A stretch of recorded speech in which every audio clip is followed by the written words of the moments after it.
Hey, fourth grade, it's Mrs. Stoddard. I am your guest reader today.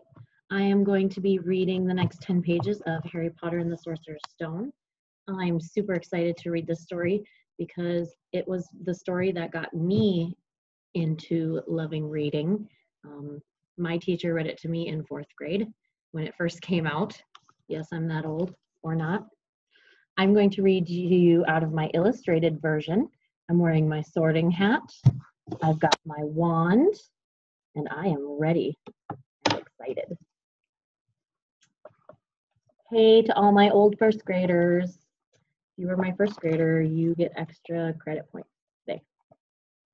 All right, let me find the page that you guys are on. All right, I'll show you when there's pictures, because there's no pictures right now. In the meantime, you can look at me and my sorting hat. I can't read like this. This one does not have any pictures. You can look at this, actually. Isn't that cool? All right. Follow me, you two, said Professor McGonagall, and they marched up the corridor, Wood looking curiously at Harry. In here. Professor McGonagall pointed them into a classroom, which was empty except for Peeves, who was busy writing rude words on the blackboard. Out, Peeves, she barked. Peeves threw chalk into a bin, which clanged loudly, and he swooped out cursing. Professor McGonagall slammed the door behind him and turned to face the two boys. Potter, this is Oliver Wood. Wood, I found you a seeker. Wood's expression changed from puzzlement to delight. Are you serious, Professor? Absolutely, said Professor McGonagall crisply.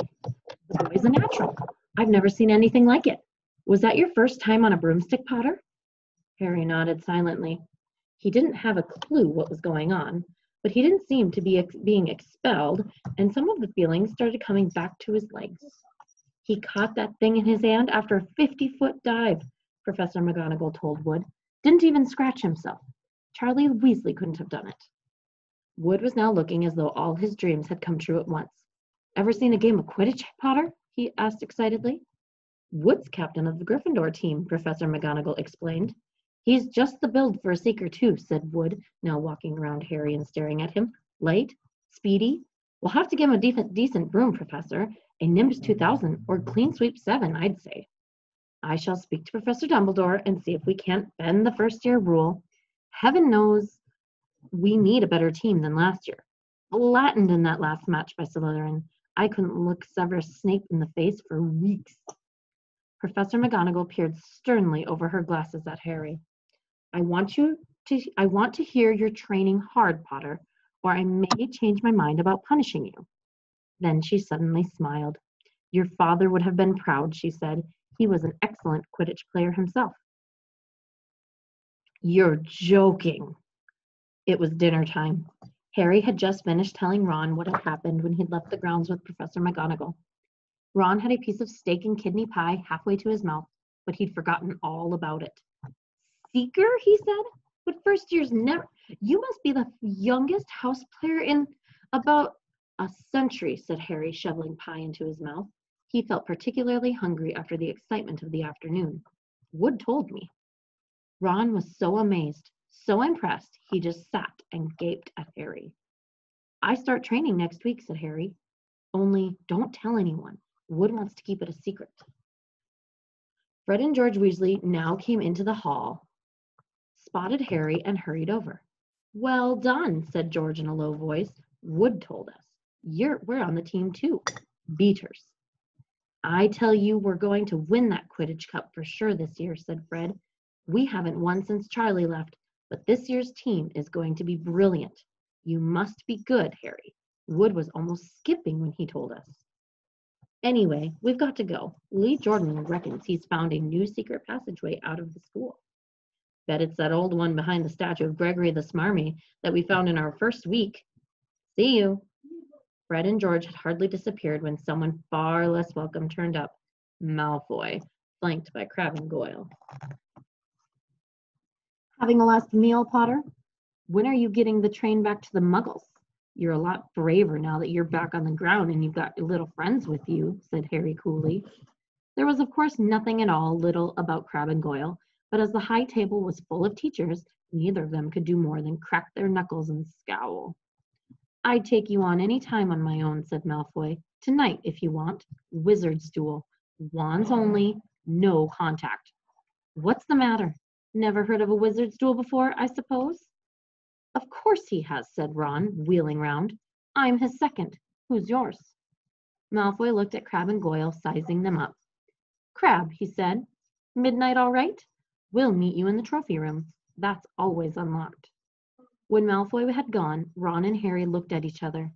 "What is a wizard's duel?" said Harry. "And what do you mean, you're my second?" "Well, a second's there to take over if you die," said Ron casually, getting started at last on his cold pie. Catching the look on Harry's face, he added quickly, "But people only die in proper duels, you know, with real wizards. The most you and Malfoy will be able to do is send sparks at each other. Neither of you knows enough magic to do any real damage. I bet he expected you to refuse anyway." "And what if I wave my wand and nothing happens?"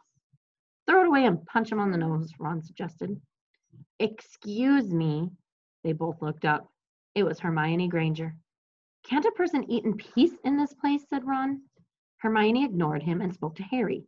"I couldn't help but overhearing what you and Malfoy were saying." "Bet you could," Ron muttered. "And you mustn't go wandering around the school at night. Think of all the points you'll lose, Gryffindor, if you're caught. And you're bound to be. It's really very selfish of you." "And it's really none of your business," said Harry. "Goodbye," said Ron. All the same, it wasn't what you'd call the perfect end to the day, Harry thought, as he lay awake much later, listening to Dean and Seamus falling asleep. Neville wasn't back from the hospital wing. Ron had spent all evening giving him advice such as, "If he tries to curse you, you'd better dodge it, because I can't remember how to block them." There was a very good chance they were going to get caught by Filch or Mrs. Norris, and Harry felt he was pushing his luck, breaking another school rule today. On the other hand, Malfoy's sneering face kept looming up out of the darkness. This was his big chance to beat Malfoy, face to face. He couldn't miss it. 11:30, Ron muttered at last. "We'd better go." They pulled on their dressing gowns, picked up their wands, and crept across the tower room, down the spiral staircase, and into the Gryffindor common room. A few embers were still glowing in the fireplace, turning all the armchairs into hunched black shadows. They had almost reached the portrait hole when a voice spoke from the chair nearest them. "I can't believe you're going to do this, Harry." A lamp flickered on. It was Hermione Granger, wearing a pink dressing gown and a frown. "You," said Ron furiously, "go back to bed." "I almost told your brother," Hermione snapped. "Percy, he's a prefect. He'd put a stop to this." Harry couldn't believe anyone could be so interfering. "Come on," he said to Ron. He pushed open the portrait of the fat lady and climbed through the hole. Hermione wasn't going to give up that easily. She followed Ron through the portrait hole, hissing at them like an angry goose. "Don't you care about Gryffindor? Do you only care about yourselves? I don't want Slytherin to win the House Cup, and you'll lose all the points I got for Professor McGonagall for knowing about switching spells. Go away." "All right, but I warned you. You just remember what I said when you're on the train home tomorrow. You're so—" But what they were, they didn't find out. Hermione had turned it to the portrait of the fat lady to get back inside and found herself facing an empty painting.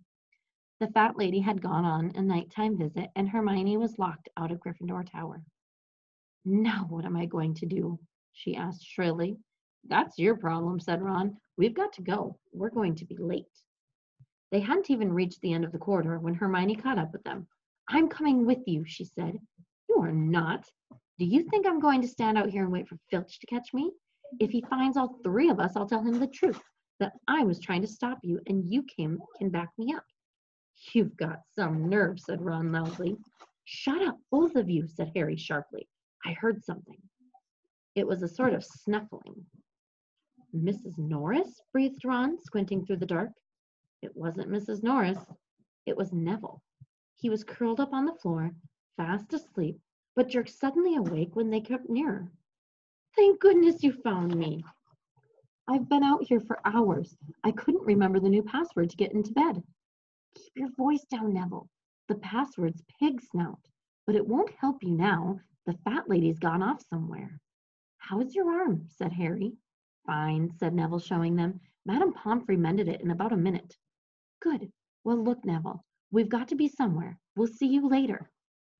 Don't leave me, said Neville, scrambling to his feet. I don't want to stay here alone. The Bloody Baron's been past twice already. Ron looked at his watch and then glared furiously at Hermione and Neville. If either of you get us caught, I'll never rest until I've learnt the curse of the bogey squirrel told us about and used it on you. Hermione opened her mouth, perhaps to tell Ron exactly how to use the curse of the bogies, but Harry hissed at her to be quiet and beckoned them all forward. They flitted along corridors striped with bars of moonlight from the high windows. At every turn, Harry expected to run into Filch or Mrs. Norris, but they were lucky. They sped up a staircase to the third floor and tiptoed towards the trophy room. Malfoy and Crabbe weren't there yet. The crystal trophy cases glimmered where the moonlight caught them. Cups, shields, plates, and statues winked silver and gold in the darkness. They edged along the walls, keeping their eyes on the doors at either end of the room. Harry took out his wand in case Malfoy leapt in and started at once. The minutes crept by. He's late. Maybe he's chickened out, Ron whispered. Then a noise in the next room made them jump. Harry had only just raised his wand when they heard someone speak, and it wasn't Malfoy. Sniff around, my sweet. They might be lurking in a corner. It was Filch speaking to Mrs. Norris. Horror-struck, Harry waved madly at the other three to follow him as quickly as possible. They scurried silently towards the door, away from Filch's voice. Neville's robes had barely whipped around the corner when they heard Filch enter the trophy room. They're in here somewhere, they heard him mutter, probably hiding. This way, Harry mouthed to the others, and petrified, they began to creep down a long gallery full of suits of armor. They could hear Filch getting nearer. Neville suddenly let out a frightened squeak and broke into a run. He tripped, grabbed Ron. I'm going to show you this picture, guys.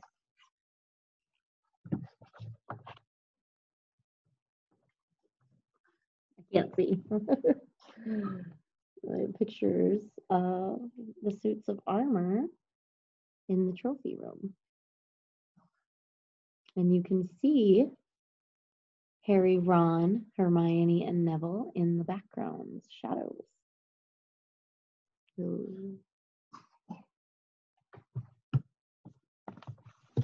All right. He tripped, grabbed Ron around the waist, and the pair of them toppled right into a suit of armor. The clanging and crashing were enough to wake the whole castle. Run! Harry yelled, and the four of them sprinted down the gallery, not looking back to see whether Filch was following.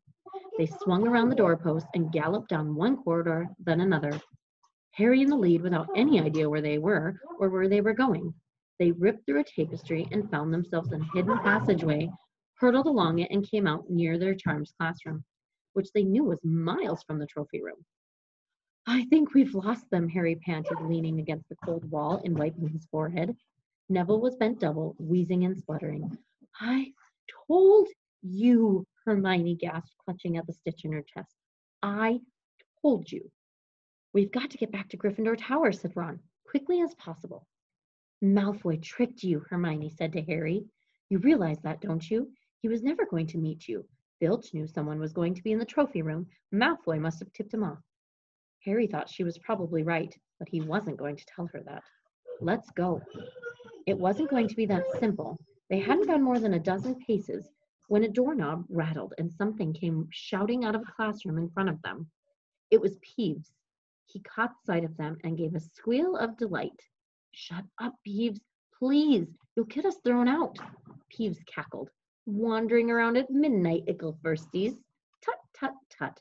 Naughty, naughty. You'll get caughty. Not if you don't give us away, Peeves. Please.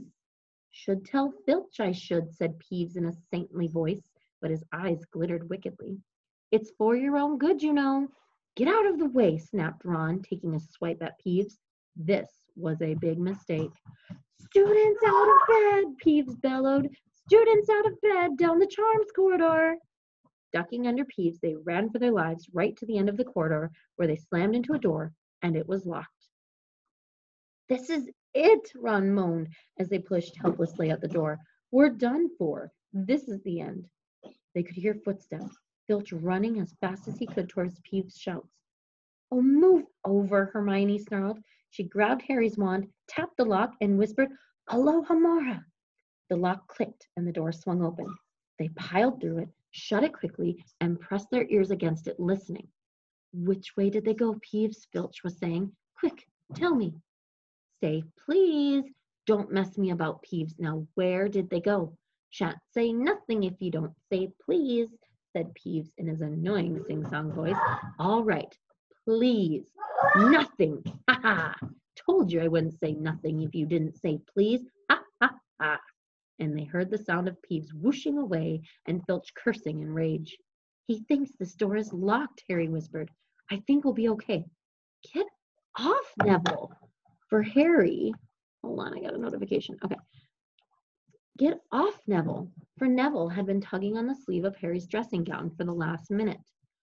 What? Harry turned around and saw quite clearly what. I want to show you a picture of Peeves before we keep going. Oopsie. There.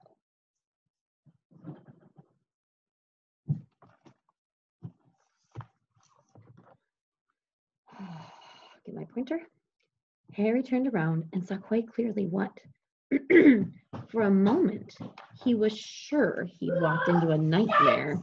This was too much, on top of everything that had happened so far. They weren't in a room, as he had supposed. They were in a corridor, the forbidden corridor on the 3rd floor. And now they knew why it was forbidden. They were looking straight into the eyes of a monstrous dog, a dog which filled the whole space between ceiling and floor. It had 3 heads, 3 pairs of rolling mad eyes, 3 noses, twitching, and that's all I get to read tonight, guys. Thanks for joining me.